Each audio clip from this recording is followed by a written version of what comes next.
অনুকূল বাতাস। কি অনুকূল বাতাস? নিত্যানন্দ প্রভু মহাপ্রভু যে হরিনাম দুনিয়ায় দিয়ে গেছে, হরিনামের যে তুফান, সে হরিনামের তুফানে আমাকে ঠেলে নিয়েছিল। শুধু গুরুদেবের আজ্ঞা মতো নৌকোতে বসে থাকলে, গুরুদেবের আদেশ মতো দেখতে দেখতে কটা দিন, 2-4 দিনের জীবন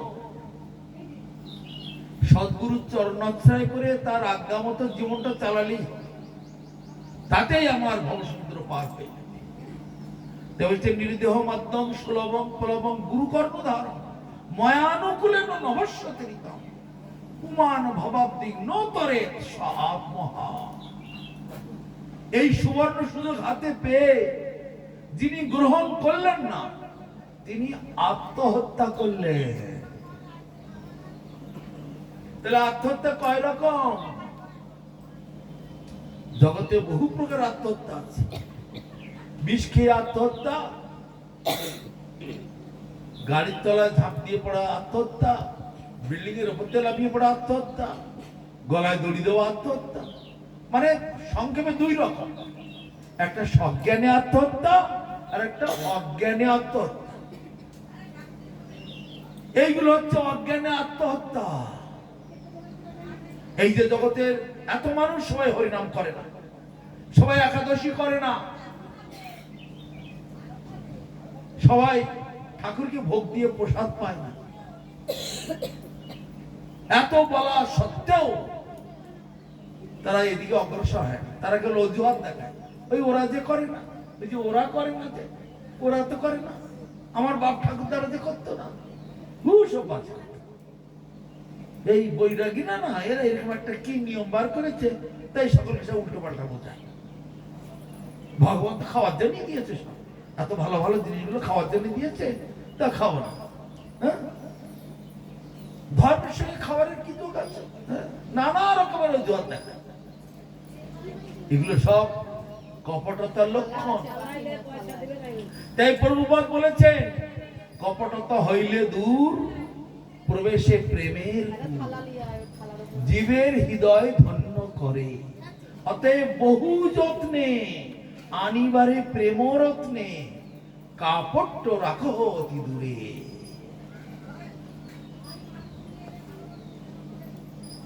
কপটতা সরাতেই হবে। ভেতরে যদি কপটতা থাকে, ভগবান তাকে কখনো কৃপা করেন না। ভগবান অন্তর্যামী, তিনি আমার ভেতরের কথা সব জানেন, তার কাছে লুকোবার কোনো রাস্তা নেই। কপটতা দূর হলে ভগবান দুহাত ভরে তাকে আলিঙ্গন করবেন। তাই বলছে, একবার হরি নামে জীবের যত পাপ হরে, পাতকের সাধ্য নাই তত পাপ করে।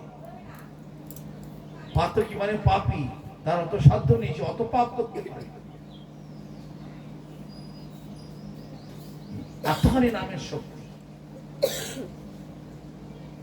তাই এই কলিযুগের জন্য হরিনাম হচ্ছে বাহন। হরিনামের তরি বলা হয়, হরিনামের তরণী। কীর্তনের মধ্যে অনেক মহিমা শুনেছেন, আমাদের ভূদেবপুর যে কীর্তন করলেন, অনেক রকমের মহিমা এখানে শুনেছেন। প্রত্যেকটা লাইনের বিশেষ বিশেষ অর্থ আছে, তাৎপর্য আছে। ভক্তিবিনোদ ঠাকুর, নরোত্তম দাস ঠাকুর, লোচন দাস ঠাকুর, আমাদের গুরুবর্গ মহাজনগণ যে কীর্তনগুলি দিয়েছেন, প্রত্যেকটা কীর্তনের বিশেষ মাহাত্ম্য আছে। আমরা যদি সেইগুলি একটু স্মরণ করার চেষ্টা করি, কীর্তন করার চেষ্টা করি, অনায়াসে আমরা লাভবান। এই মায়ার জগতের প্রতি মিথ্যা আসক্তি, এটা ছেড়ে যাবে। তো আমরা এত চেষ্টা করি, তবে মায়া আমাদের ছাড়তে চায় না কেন? मैं तो कमली को छोड़ दिया मगर कमली मुझे नहीं छोड़ रहा है। একটা গল্প আছে ছোট। অনেক লোক সাধুর কথা শুনে এই পথে আসার চেষ্টা করে, কিন্তু আবার সেই সংসার দিকে টানতে থাকে। তাই গল্পটা হরিদ্বারের ঘটনা। দুজন সাধু গঙ্গার ধার দিয়ে হেঁটে যাচ্ছে। হঠাৎ গঙ্গার জলের মাঝখান থেকে একটা কালো কম্বল ভেসে যাচ্ছে স্রোতে। সাধু বলে, চারি এটা কম্বল ভেসে যাচ্ছে, কম্বলটা নিলে ভালো করে রোদে শুকালে শীতের খুব কাজ হবে। কোন মরার কম্বল টম্বল হবে, মরা তাতে কি হয়েছে, গঙ্গা জল তো, গঙ্গায় ভালো করে ধুয়ে নিলে মরা টরার আর কি আছে। গঙ্গা দুনিয়া সকলকে পবিত্র করতে পারেন, একটা কম্বলকে পবিত্র করে দিতে পারে না? তা নেমে তো নাও, নিয়ে আসো। তাহলে তুমি একটু কুলে দাঁড়াও, কিন্তু দাঁড়ানো তো যাবে না, স্রোত টেনে নিয়ে যাচ্ছে। তা ও নেমেছে কম্বলটা আনবার জন্য, আর এখানে সাধু ডাঙায় আছে, সেও হাঁটতে হাঁটতে যাচ্ছে, কেন স্রোতে ওকে ঠেলে নিয়ে যাচ্ছে, কম্বলটা ভেসে যাচ্ছে। যে একটা সাধু আনতে গিয়েছে সেও ভেসে যাচ্ছে, সেজন্য ডাঙায় যে সাধুটা অবশ্যই বসে হেঁটে যাচ্ছে। গঙ্গা, হরিদ্বারের গঙ্গা বেশি গভীর নয়, বড় বড় পাথর পড়ে পড়ে পলি পড়ে আছে। তা সাঁতরে কোন রকমে কম্বলের কাছে গিয়ে উঠেছে। কম্বলের কাছে গিয়ে দেখে সে কম্বল নয়, সে একটা মস্ত বড় ভালুক। তো ভালুক এখানে কোথেকে এলো? সেই ভালুকটা কোন রকমে গাছে উঠেছিল মধু খেতে, গাছের ডালটা পোকড়া ছিল, ভেঙে পড়ে গেছে, আর স্রোতে ঠেলে নিয়ে চলে যাচ্ছে। তখন সেই মধুর খাওয়া সেই ভাল্লুকটা, সেও জল গিলে মরছিল, সেও একটু কুলে উঠে একটু শান্তি পাওয়ার চেষ্টা করছে। তেমন সময় ও যখন কম্বলটা আনতে গেল, দেখে যে কম্বল নয়, এটা একটা ভাল্লুক। আর ভাল্লুক মনে করে যাক একটা কিন্তু আশ্রয় পেয়েছি, আমি আবার একে জড়িয়ে ধরে বাঁচার চেষ্টা করি। ওকে জড়িয়ে ধরে ভাল্লুকটা তখন মুখ উঁচু করে শ্বাস নেওয়ার চেষ্টা করছে, আর ইয়ে তখন ভাল্লুকের হাত থেকে বেঁচে ও উঠে পালাবার, ও উঠে বাঁচার চেষ্টা করছে। দুজনকে জড়িয়ে ধরে কোন রকমের, ভাল্লুক বাঁচতে চাচ্ছে মানুষটাকে ধরে, আর মানুষ বাঁচতে চাচ্ছে ভাল্লুকটাকে ছেড়ে পালিয়ে আসতে বলে। এইরকম অবস্থা অনেকক্ষণ ধরে জড়াজড়ি চলছে। আর হরিদ্বারের জল প্রচন্ড ঠান্ডা, খুব ঠান্ডা জল। তখন অনেকক্ষণ জড়াজড়ি হচ্ছে, আরো দূরে বাড়িতে সাধু দাঁড়িয়ে আছে, হাঁটতে বলে, আরে अरे भैया क्या हुआ, छोड़ दो कमली का जरूरत नहीं है, कमली को छोड़ दो, चली आओ, कमली को छोड़ दो, ऊपर चलाओ। तो জলের থেকে কম্বলটা কি বলছে, ওই সেই সাধুটা, मैं तो कमली को छोड़ दिया और कमली मुझे नहीं छोड़ रहा है, আমি তো কম্বল ছেড়েই দিয়েছি, কিন্তু কম্বল আমাকে ছাড়ছে না। এই হচ্ছে মায়ার প্রতি আসক্তির পরিচয়। অনেক লোক এই সংসার একটুখানি ভোগ বিলাস, সাধুর কথা শুনে, শাস্ত্র শুনে একটুখানি এই পথে আসে। অনেক লোক আসার পরে আবার দেখা যায় 2-4 দিন পরে আবার সেই খাই ভোগ বিলাস, একাদশীটা ছেড়ে দিল, হরিনামের মালা কোথায় পড়ে থাকলো, ওই নাতি পুতি নিয়ে, মেয়ে জামাই নিয়ে ওই আনন্দ ফুর্তি এই করতে করতে তার দিন। আরে তোমার যে হরিনামটাও করেছো, হরিনামের মালাটা না ছিঁড়ে গেছে, অজুহাত দেখানো। একাদশী করো, হ্যাঁ করতাম, তো এই 2 একাদশী করা হয়নি। ঠাকুরে ভোগ দাও, ভোগ তো দিয়েই, বৌমা এসেছে না, ওই যে ঠেকাঠেকি করে ফেলে, দেওয়া হচ্ছে না, নানা রকমের অজুহাত। তার মানে এখানে 2 রকমের সংসার, একটা মায়ার সংসার, একটা ভগবানের সংসার। সংসার করতে কারো বারণ নেই, নিষেধ নাই। মায়ার সংসার থেকে পরিবর্তন করে ভগবানের সংসার বানানো, এই হচ্ছে আর কিছু। ভক্তি সিদ্ধান্ত সরস্বতী ঠাকুর প্রভুপাদ বলেছেন, জীবের বিপরীত রুচিকে পরিবর্তন করার নাম পরোপকার। পরোপকার কাকে বলে? জীবের বিপরীত রুচি। যেমন এই ধামবাসী ভক্তরা যারা বসে আছেন, অনেকের গলায় কিন্তু মালা নাই, তিলক নাই। আপনারা কি জানেন না এটা নিত্যানন্দ প্রভুর দেশ, এটা মহাপ্রভুর দেশ, এটা হরিনামের দেশ। গলায় আপনাদের তুলসীর মালা কেন থাকে না, কপালে তিলক কেন থাকে না? তার মানে আপনারা গ্রাহ্য করেন না। গ্রাহ্য করলেন না তো কার হয়ে গেল? মাস্টারমশাই বললো এটা এটা পড়বে, দূর থাকলো আমার বই, আমি খেলতে চলে গেলাম। মাস্টারের কি হলো কেন? মাসে মাসে মাস্টার বেতন পাবে, বাড়ি গিয়ে খাবে দুটো। মাস্টারের কথা শুনে পড়াশুনো করলে তার মঙ্গল হবে, ভালোভাবে পাশ করতে পারবে, আর না তো ফেল করে ওই লোকের বাড়ি রাজমিস্ত্রি কাজ করবে, কুলিগিরি করবে, আর ওই যা খেতে খামারে কাজ করে খাবে, আর কি করবে। জীবনটা ভালো করে তৈরি তোমার হবে না। তাই সাধুর কথা শুনলে জীবনটা সুন্দর হয়ে ওঠে। তাই প্রভুপাদ বলেছে, জীবের বিপরীত রুচিটাকে পরিবর্তন করার নাম হচ্ছে পরোপকার। একটা মানুষকে যদি এই মহামায়ার দুর্গ থেকে তুলে এনে হরিভজন করানো যায়, তাহলে lakh lakh crore crore hospital, nursing home বা স্কুল, কলেজ, ইউনিভার্সিটি করার থেকেও অনেক বেশি উপকার, অনেক বেশি মঙ্গল করা হয়। একাদশী করলে কত বড় উপকার হয় তা জানেন? জন্ম জন্মান্তরের রাশি রাশি পাহাড় পরিমাণের পাপ সব দূরীভূত হয়ে যায় একাদশী ব্রত করলে। আর সেই একাদশী ব্রতের নিয়মটা কি? পঞ্চশস্য গ্রহণ করতে নাই একটা দিন, মাসে দুটো একাদশী, 15 দিন অন্তর পঞ্চশস্যটা খাবে। তার পরিবর্তে অনেক কিছু খাবার আছে জগতে। ফল খাওয়া যাবে, জল খাওয়া যাবে, দুধ খাওয়া যাবে, অনেক কিছু খাওয়া যায়। মাটির তলার জিনিস খাওয়া যায়, গাছের উপরকার জিনিস খাওয়া যাবে। পঞ্চশস্য, ধান বা ধান থেকে যত কিছু হয়, গম, জব বা গম জাতীয় যত কিছু, গমের গ্রুপে গম বা ভুট্টা, মাইলো, বাজরা, রাগি, এইসব। আর গোধূম, যত গুঁড়ো গাড়া আছে, আটা, ময়দা, সুজি, বেসন, ছাতু, এইসব।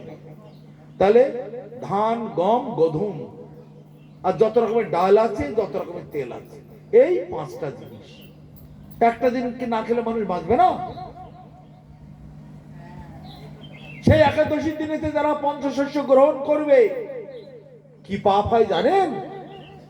বিশ্বাস করবেন না, শাস্ত্রে বলা আছে, একাদশীতে পঞ্চশস্য গ্রহণ করলে, গোমাংস ভক্ষণ করলে যে পাপ হয়, সেই পাপ হবে না। গোমাংস কারা ভক্ষণ করে? গোমাংস ভক্ষণ করলে যে পাপ হয় সেই পাপ। তার পরবর্তীকালে যবন গৃহে জন্ম হবে, মানুষের ঘরে আর জন্ম হবে না, এই ঘরে জন্ম হবে না। তাহলে এত বড় পাপের কথা বলা হয়েছে। তা ধামে বাস করছেন, একাদশী ব্রত পালন করেন না, গলায় মালা পরেন না, তিলক করেন না, ঠাকুরকে ভোগ দিয়ে প্রসাদ পান না। এখানে স্বপন বলে যে ছেলেটি এই অনুষ্ঠানটা করছে, ওকে লোক দেখানোর জন্য? তা কিন্তু নয়। ও একটা গরিব, দিন মজুরি করে খায়। কোথায় কারো বাড়িতে মিস্ত্রি তার জোগাড়ের কাজ করে, কখনো বা কোথায় কারো বাগানে কাজ করে, কখনো 100 দিনের কাজ করে, যেখানে যা মজুরি হয় এইসব ধরনের কাজও করে। কোন রকমের সংসারটা চলে। তবু কিছু কিছু পয়সা জমা করে করে বছরের শেষে একটা করে অনুষ্ঠান করে। এমন কোন পয়সাওয়ালা লোকটোক নয় ও। কেন করে? নিজের মঙ্গল হবে, আর আমার এই পাড়া প্রতিবেশী যারা আছে তাদেরও মঙ্গল হবে। বৈষ্ণব অত্যন্ত দয়ালু, নিজের ভালোটা চায়, আশেপাশে পাড়া প্রতিবেশী গ্রামবাসী সকলের ভালোটা চায়। এই হচ্ছে বৈষ্ণব। তাই সে তার নিজের মঙ্গল তথা প্রতিবেশী সকলের মঙ্গল, এই জন্য সে এই অনুষ্ঠানটি করে বছরে। কিন্তু মানুষ একবার ভালো করে যাচাই করে না, বিচার করে না। কেউ কেউ মনে করে ও লোক দেখাবার জন্য করে, তলায় তলায় ওর অনেক ইনকাম আছে, কত রকমের অনেক কথা বলে, আমি মাঝে মধ্যে শুনতে পাই। ওই 2 নম্বরের টাকা আছে, ইনকাম আছে, তা নাহলে এত বড় করে কি করে? মন যদি থাকে, ইচ্ছা যদি থাকে, একটা ভিখারিকে 500 টাকা 10 টাকা দেওয়াই যায়। আর যাদের মন নাই, বিচার নাই, লক্ষ টাকার মালিক হলেও কি হবে, ভিখারিকে 1 টাকা দিতেও তার মন উঠতে চায় না, তাই না? কত অন্ধ লোক, কানা খোঁড়া লোক হাত পাচ্ছে, বাবা বাবা কাছে 1-2 টাকা তার কি দেওয়া যায় না? ইচ্ছা করলে সব লোকই দিতে পারে। কিন্তু যার মন নেই, হৃদয় নেই, দয়া নেই, লক্ষ টাকার মালিক হলেও কি হবে, 1 টাকা বের করতে তার জীবন কেটে যায়। তা এই যে বৈষ্ণব সেবা ছাড়িয়া বৈষ্ণব সেবা নিস্তার পেয়েছে কেবা। ভগবানকে ভোগ দেওয়া হচ্ছে, দিয়ে যে প্রসাদ হবে, সেই প্রসাদ সকলকে পরিবেশন করা হবে। প্রসাদ খেলে মায়ার গন্ধ ছড়ে যায়, মায়ার প্রতি আসক্তি চলে যায়। এই মায়া একটা ভয়ঙ্কর জিনিস। ভগবান এই গীতাতে বলছে, দৈবী ঝেষা গুণময়ী মম মায়া দূরত্বয়া মামে বুঝ প্রপতন্তে মায়া মেতাং তরন্তিতে। আমার এই মায়া ভয়ঙ্কর, ত্রিতাপ জ্বালায় জীবকে কষ্ট দিচ্ছে। জীব কিছু বুঝে উঠতে পারছে না, এত কষ্ট পাচ্ছে, এত লাঞ্ছনা গঞ্জনা পাচ্ছে, তবু সে সোজা পথে চলতে চায় না।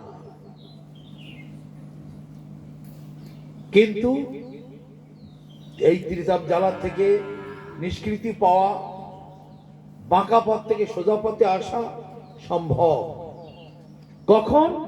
যদি সে আমার প্রতি শরণাপন্ন হয়। মামে বোঝে প্রপদ্যন্তে মায়ামেতাং তরন্তিতে। আমার প্রতি শরণাপন্ন হলে ওই মায়া তাকে ছেড়ে চলে যাবে। যেমন কয়েকদিন আগে শীতকাল ছিল, তাই না?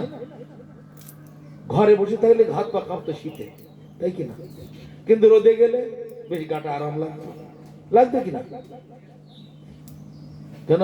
ঘরের মধ্যে শীতগুলো ধরে রাখা আর ওই বাইরে গরম ধরে রাখা তা তো নয়। সূর্য যাবতীয় সব জায়গায় সমান। কিন্তু আমি যদি ঠান্ডাটার ভেতরে বসে থাকি, ঠান্ডা তো আমার লাগবেই। আমি যদি ঘর থেকে বেরিয়ে রোদে গিয়ে বসি, আরাম লাগবে, গরম লাগবে, তাই না? তা তেমনি আমি যদি ভগবানের কাছে এগিয়ে যাই, তা মায়া হচ্ছে ভগবানের ছায়া শক্তি, সে আমার থেকে চলে যাবে। কিন্তু আমি যদি ভগবানকে সরিয়ে রেখে অন্ধকারের মধ্যে, মানে মায়ার মধ্যে থাকি, তো মায়াই আমাকে জড়িয়ে ধরে রাখবে। তাই প্রভুপাদ বলতেন একটা গল্প আকারে, দোর খোলো পাবে আলো। একবার শীতকালের দিনে একটা ছেলে, সে 9টা-10টা না বাজলে ওঠে না। মা বলছে, খোকা দরজা খোল, দরজা খোল। না, বাইরে খুব ঠান্ডা, এখন খুলবো না, রোদ উঠুক, রোদ উঠলে তারপরে দরজা খুলবো। ঘরের মধ্যে লেপ গায়ে দিয়ে শুয়ে আছে, কত ভালো লাগছে। বুঝলে রে খোকা, দোর খোলো পাবে আলো। দরজা খুললেই দেখবে আলো তোমার ঘরে ঢুকছে। কিন্তু দরজাটাই যদি না খোলো, তুমি যদি অন্ধকারের মধ্যেই বসে থাকো, তাহলে আলো কোত্থেকে যাবে? তেমনি একটা মায়ার জগৎ, একটা ভগবানের জগৎ, এটা হাতে হাতে কাছে। আলো এই অন্ধকারের জগৎ ছেড়ে, মানে মায়ার জগৎ ছেড়ে ভগবানের কাছে যাওয়ার জন্য আমাকে গাড়ি ভাড়া করে, বাস ভাড়া করে, প্লেন ভাড়া করে যেতে হবে না। এখানেই আছে, এখানেই আলো অন্ধকার সব এখানেই আছে, সত্য মিথ্যা এখানেই আছে। মায়ার জগৎ, ভগবানের জগৎ এখানেই অবস্থান করছে। কত দূরে কি করে যাব? সেই ভগবানের কাছে যেতে গেলে ওখান থেকে গাড়ি ভাড়া করে, বাপরে বাপ, 3 দিনকার জার্নি, 10,000 টাকা লাগবে। ও অত পারবো না, এমন তো নয়। এখানেই আলো, এখানেই অন্ধকার। অন্ধকারের জগৎ থেকে উঠে আলোর মধ্যে এসো, মিথ্যার জগৎ থেকে উঠে সত্যের দিকে এসো। যে রাস্তায় হেঁটে যাচ্ছে সেখানেই সব নিয়ম কানুন আছে। সঠিকভাবে যদি চলতে চাও, বাঁ দিক ধরে হাঁটো। যে উল্টো ভাবে চলতে চাও, রাস্তার ডান দিকে চলো। তো রাস্তার ডান দিকে চললে কি হয়? দুর্ঘটনা হবে, তাই না? রাস্তায় নিয়ম কানুন আছে। ভগবান ও তার জগৎ একটা নিয়ম কানুন বানিয়ে রেখেছে। যখনই লাল বাতি জ্বলবে গাড়ি দাঁড় করাতে হবে, করে কিনা? লাল বাতি দিলে কোনো কেউ চালাতে পারে?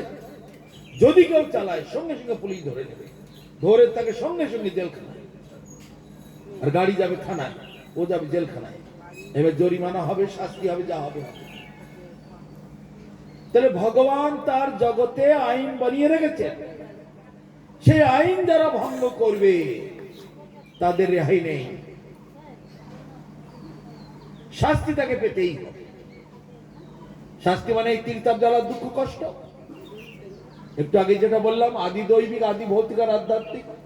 আদি দৈবিক মানে দেবতাদের মাধ্যমে যে সব দুঃখ কষ্ট আসে, সেটা কি? এই মশার কামড়, কুকুরে কামড়ায়, মানুষকে মারে, সাপে কাটে, বাঘে ধরে, কুমিরে ধরে, কত কিছু বিপদ। জীব থেকে জীবের উৎপাত, জীবের অত্যাচার, এগুলো আদি দৈবিক না আদি ভৌতিক। আর আদি দৈবিক মানে দেবতাদের মাধ্যমে। সেটা কিরকম? হঠাৎ ভূমিকম্প হয়ে গেল, হঠাৎ সাইক্লোন হলো, ঘূর্ণিঝড় হলো, হঠাৎ বন্যা এসে গেল, এসব দেবদেবীরা করে এগুলো। অতিবৃষ্টি, অনাবৃষ্টি, বর্ষাকাল পেরিয়ে গেল, শ্রাবণ মাস পেরিয়ে গেল, এক ফোঁটা জল পড়ছে না মাঠে। কেন? সব তো ভগবান তার মালিক। তো ভগবানের কাছে ভালো রিপোর্ট দিতে পারছে না। হে ভগবান জল দাও, জল দাও বললে তো হবে না। ভগবান বলছে আমার হরির নাম করো, নাম জপ করলে জলের দেবতা ইন্দ্রদেব খুশি হবে। খুশি হলে ভগবানের কাছে ভালো রিপোর্ট দেবে, ভগবান তখন স্যাংশন করে দিলেন, যাও তাহলে এবার বৃষ্টিটা দাও। তা ভগবানের কাছে ইন্দ্রদেব কোনো ভালো খবর দিতে পারছেন না, তাহলে কি করে জলটা হবে? টাইম মতো বর্ষা, টাইম মতো শীত, টাইম মতো গরম। এই গরম কিছুদিন পরে এমন গরম হবে, মানুষ জীবন বেরিয়ে যাচ্ছে। এই গরমটা কমবে কি করে? মানুষ যদি হরিনাম করে, অগ্নিদেব সন্তুষ্ট হবে, তার তাপ কমিয়ে দেবে, ভগবানের কাছে খবরটা চলে যাবে, তখন সুন্দরভাবে এটা ম্যানেজ হয়ে যাবে। অতএব সব কিছুর মালিক হচ্ছেন ভগবান। দেব দেবীদের উপরে সবাইকে একটা সিস্টেম চালিয়ে রেখে দিয়েছেন, সকলকে একটা করে দায়িত্ব দিয়ে রেখেছেন। সেই দায়িত্ব পালন করবার জন্যই ভগবান দেব দেবীদেরকে দিয়েছে। তা মানুষ যদি ঠিকভাবে ভগবানের আদেশ উপদেশ না পালন করে, তাহলে কি করে জগতের এই ত্রিতাপ জ্বালা দুঃখ কষ্ট কিভাবে যাবে? কখনোই দিতে পারে না। তা আমাদেরকে ভগবানের নির্দেশ মতো, নিয়ম মতো তার আইন আমাদের ফলো করতে। ওখানে একটি শাস্ত্র দেখতে পাচ্ছেন, শ্রীমদ্ ভাগবত গীতা। গীতাটা কি জিনিস? গীতা হচ্ছে ভগবানের মুখনিসৃত বাণী, ভগবানের আইনের বই। গীতা, ভাগবত, রামায়ণ, মহাভারত, বেদ, বেদান্ত, উপনিষদ, পুরাণ, এগুলো আইনের বই। ভগবানের আইন যারা মানবে তাদের কখনো দুঃখ হবে না, আর যারা আইন ভঙ্গ করবে তাদের দুঃখ কষ্ট পেতে হবে। যাই হোক, এখন ঠাকুরের ভোগ হয়েছে, তো সবাই সেই ভোগের এখন কীর্তন করা হবে। আপনারা সবাই সেই সঙ্গে যোগদান করবেন।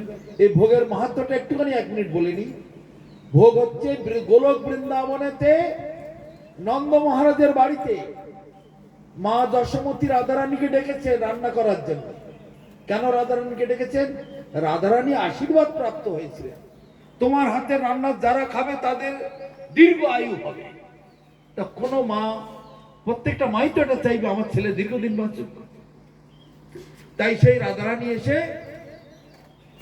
নন্দ মহারাজের বাড়িতে রান্না করে, সখীদের নিয়ে রান্না করার পরে তখন কি হলো, সেখানে রান্না হয়ে গেছে। হয়ে যাওয়ার পরে এইবার মা যশোমতী তখন বললেন, হয়ে গেছে রান্না, তোমরা সবে বসে পড়ো। নন্দ মহারাজ ছেলে বলেদের ডেকে আনলেন, কৃষ্ণ, বলরাম, দাম, বসুদাম, সুদাম, শ্রীদাম, মধুমঙ্গল, এই সব কৃষ্ণের সব সখা বৃন্দ যারা আছে সকলকে ডেকে এনে ভোগ মন্দিরেতে বসে পড়ল। কত বড় সে ভোগ মন্দির, অব্যক্ত অচিন্ত, লক্ষ লক্ষ কোটি কোটি লোক সেখানে বসতে পারে। এইরকম এই জড়চক্ষে দেখা সম্ভব নয়। নন্দ মহারাজের আদেশেতে কৃষ্ণ, বলরাম আর সমস্ত সখা বৃন্দ এসে সব লাইন সারি সারি বসে পড়েছে। এবার মা যশোমতী বলছেন, ললিতা বিশাখা তোমরা তোমাদের বন্ধু বান্ধব সখা সখীদের নিয়ে তোমরা সব একবার পরিবেশনে লেগে যাও। ললিতা, বিশাখা, চম্পকলতা, ইন্দুলেখা, সুদেবী, রঙ্গদেবী যা আছে সবাই তখন পরিবেশন শুরু করে দিলেন। আর মা যশোমতী সুপারভাইজ করছে, দেখছেন কার পাতে লাড্ডু পড়েছে, কার পাতে দুটো লুচি লাগবে, কার পাতে একটু পুষ্পান্ন লাগবে, কার পাতে আর একটু ডাল দাও, কার পাতে আর একটু দই দাও, কার পাতে একটু ক্ষীর দাও। মা যশোমতী ঘুরে ঘুরে ঘুরে ঘুরে সব দেখছে। বৃন্দাবনেতে নিত্যকাল এটা চলছে। তারপরে খাওয়া দাওয়া সব হয়ে গেল, জল টল খেয়ে নিল, হাত মুখ ধুয়ে নিল, ধুয়ে মুখ শুদ্ধি টুদ্ধি খেলো, খেয়ে তারপরে সেখান থেকে চলে গেলেন ওদিকে শয়ন ঘরে, শয়ন কক্ষে চলে। সেখানে কৃষ্ণ, বলরাম আর সমস্ত সখাবিন্দু সব বিশ্রাম করতে চলে গেছে। মা যশোমতী তখন সেবকদের, সেবিকাদের আদেশ দিলেন ওইগুলো সব তুলে আন। রাধারানীকে বললেন তোমরা সেবা করে নাও। ললিতা, বিশাখা, অষ্টসখী সেবা করে নিল। করে নেওয়ার পরেতে তোমরা সব এখন বাড়িতে যাও, তোমার মা বাবারা আবার অপেক্ষা করছে, তোমরা বাড়িতে যাও, আবার কালকে এসো। তখন মা যশোমতী অবশিষ্ট যারা ছিল বাড়ির সমস্ত সেবক সেবিকা সকলকে দিয়ে নিজে খাওয়া দাওয়া করে বিশ্রাম করতে গেলেন। আর ওদিকে কৃষ্ণ বলরাম ঘুমিয়ে গেলেন, আর নন্দ বাবা সকলকে নিয়ে বিশ্রামে চলে। এটা প্রতিনিয়ত চলছে, নিরন্তর চলছে। এখনই ভোগ হবে, ভোগ হয়ে গেছে, সেখানে বৃন্দাবনে খাওয়া দাওয়া চলছে। এখনই কীর্তনের মাধ্যমে সেটা আপনাদের শোনানো হবে। আপনারা সবাই মনে মনে এইভাবে করবেন। এমনকি নিজেরা বাড়িতে যখন ভোগ দিবেন এইভাবে চিন্তা করবেন। তাই আলু ভাতে দিয়ে দেন, শাক ভাত, ডাল ভাত, নুন ভাত যা দিয়ে দেন কেন, চিন্তা ভাবনাটা এইরকম হবে। বেলা হলো দামোদর আইসা এখনই ভোগ মন্দিরে বসে করো ভোজন, এইসব গুলো বলা হচ্ছে। তার মানে হচ্ছে সেই বৃন্দাবন ধামেতে নন্দ মহারাজের বাড়িতে সেখানে এই লীলা খেলা নিরন্তর চলছে। তো সেইভাবেতে আপনারা বাড়িতে সবাই এইভাবে ভোগ দিতে পারেন। এটা একটা অভ্যাস করুন। ভগবান বলছেন আমি সমস্ত কিছুর মালিক, আর আমাকে না দিয়ে যারা খায় তারা চোর, চুরি করে খায়। তারা বাড়ির মালিককে না দিয়ে কর্মচারীরা যারা নিজেরা নিজেরা খায়, সেই জিনিস তারা কি জীবনে সুখী হতে পারে? সেই কর্মচারীকে কি কোনো মালিক রাখবে? কখনোই রাখবে না। সেই জন্য বাড়ির মালিককে আগে দিতে হয়। আমার বাড়ি আমার ঘর, এই বিচারটা ছাড়তে হয়। ছেড়ে ভগবানের বাড়ি, ভগবানের ঘর, ভগবানের জন্য ইনকাম করা হচ্ছে, ভগবানের জন্য বাজার করলাম, ভগবানের জন্য রান্না হলো, ভগবানের জন্য ভোগ দিচ্ছি, ভোগ হওয়ার পরে ভগবানের প্রসাদ খাবো। প্রতিদিন এটা করতে পারে। আমাদের মঠে যত ভক্ত শিষ্য আছে প্রতিদিন সকালে, বিকালে, দুপুরে, রাত্রে যখন যা খায় ঠাকুরকে দিয়ে খায়। এখন যা খায় বললাম বলে আমরা যা কিছু এনে ঠাকুরকে দেবো এ কিন্তু হবে না। বাচ্চা ছেলেকে আমরা যা বাচ্চা ছেলেকে দিয়ে দেবো। বাচ্চা ছেলে যা কিছু খেতে পারে, ঝাল খেতে পারে, নুন খেতে পারে, তেল মশলা খেতে পারে? খেতে পারে না। অতএব আমরা যা কিছু খাবো এইটা নয়, ভগবান যা সেবা দেওয়া যাবে সেইটা আমরা সেবা করতে পারি। এইভাবেতে করার নিয়ম। তা বাড়িতে আপনারা এইভাবেতে ঠাকুরকে ভোগ দেবে। এখানে স্বপন প্রভু করছেন, তার মানে হচ্ছে আপনাদের সকলকে শেখার জন্যে, সকলকে বোঝার জন্যে, এই বিচারধারাটাকে আরো আগিয়ে নিয়ে যাওয়ার জন্য, সকলে যাতে শিখতে পারেন, জানতে পারেন, বুঝতে পারেন, এই জন্যই এই অনুষ্ঠানটা বছরে করা হয় এবং সকলকে একটু প্রসাদ দেওয়া হয়, আপনাদের যাতে কল্যাণ হয়, মঙ্গল হয়। সবাই বলুন হরে কৃষ্ণ হরে কৃষ্ণ কৃষ্ণ কৃষ্ণ হরে হরে হরে রাম হরে রাম হরে রাম রাম রাম রাম রাম হরে হরে হরে হরে। আর একটা কথা বলে রাখি, হয়তো আপনারা বলেন আমরা অত মন্ত্রতন্ত্র জানি না, তো কি করে পুজো করবো? মন্ত্রতন্ত্র লাগে না। নিজের সন্তানকে খাওয়াতে কি আর মন্ত্রতন্ত্র লাগে? ভগবানকে সন্তানের মতো আদর করবেন, কিন্তু বাঘের মতো ভয় করবেন। তা নিজের সন্তানকে খাওয়াতে যাওয়ার মন্ত্রতন্ত্র লাগে না, ভগবানকে তেমনি অত মন্ত্রতন্ত্র কিছু লাগবে না। হরিনাম করে ভোগ দেবেন, তাতেও ভগবান খুশি হবে। হরিনামের মধ্যে সমস্ত লক্ষ লক্ষ কোটি কোটি মন্ত্র সব হরিনামের ভেতরেই ঢুকে আছে। হরিনাম করলে সব মন্ত্র জপ করা হয়ে যায়। সেই জন্য হরিনামকে বলা হয়েছে মহামন্ত্র, মানে অল মন্ত্রম দি বেস্ট, সমস্ত মন্ত্রের রাজা। তাই হরিনাম করে আপনারা বাড়িতে ভোগ দেবেন, ভোগ দিয়ে প্রসাদ খাবেন, আপনাদের কল্যাণ হবে, আপনাদের জীবন ধন্য হবে। বাঞ্ছা কল্পতরুভ্যশ্চ কৃপা সিন্ধুভ্যেব চ পতিতানাং পাবনেভ্যো বৈষ্ণবেভ্যো নমো নমঃ। হরে কৃষ্ণ। ভজ ভকত বৎসল শ্রী গৌর হরি। ভজ ভকত বৎসল শ্রী গৌর হরি। ভজ ভকত বৎসল